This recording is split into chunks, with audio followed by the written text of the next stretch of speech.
SIM card free. ఏంటి ఫ్రీయా? రండి ఒక సిమ్ తీసుకుందాం. రండి సార్, ఒక సిమ్ ఇవ్వండి. మీ ఆధార్ కార్డు ఇవ్వండి. ఇదిగోండి సార్. ఇక్కడ బయోమెట్రిక్ మిషన్ ఉంది కదా, ఫింగర్ ప్రింట్ అయ్యండి. ఎక్కడెక్కడ?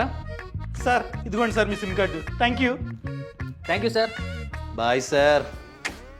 అవును, ఒక సిమ్ అమ్మితే ఎంత వస్తుంది మీకు? లీగల్ గా అమ్మితే పెద్ద ఏం రాదబ్బా.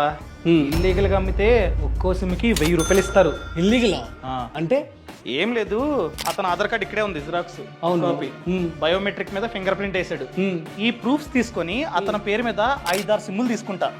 ఈ 5-6 సిమ్స్ ని స్కామర్స్ ఉంటారు, వాళ్ళకి అమ్మేస్తా, 1000 రూపాయలు ఇస్తారు. ప్రపంచం అంతా దొంగ నా కొడుకుని. అవును, మరి స్కామర్స్ కి దీనివల్ల యూజ్ ఏంటి? ఏం లేదు, వాళ్ళు ఇల్లీగల్ యాక్టివిటీస్ చేస్తుంటారా, కిడ్నాప్ చేసినప్పుడు ఫోన్ చేయడం, లేకపోతే ఆన్లైన్ లో స్కామ్స్ చేయడం, అలాంటి వాటికి ఈ సిమ్స్ ని యూజ్ చేస్తారనమాట. పొరపాటున పోలీసులు పట్టుకున్నారనుకో, ఫస్ట్ బొక్కలో వేసేది అతనే. అవునా? మరి తన పేరు మీద ఎన్ని లీగల్ సిమ్స్ ఉన్నాయో ఎలా ఫైండ్ అవుట్ చేయాలి? మార్కెట్ లో నాలాంటి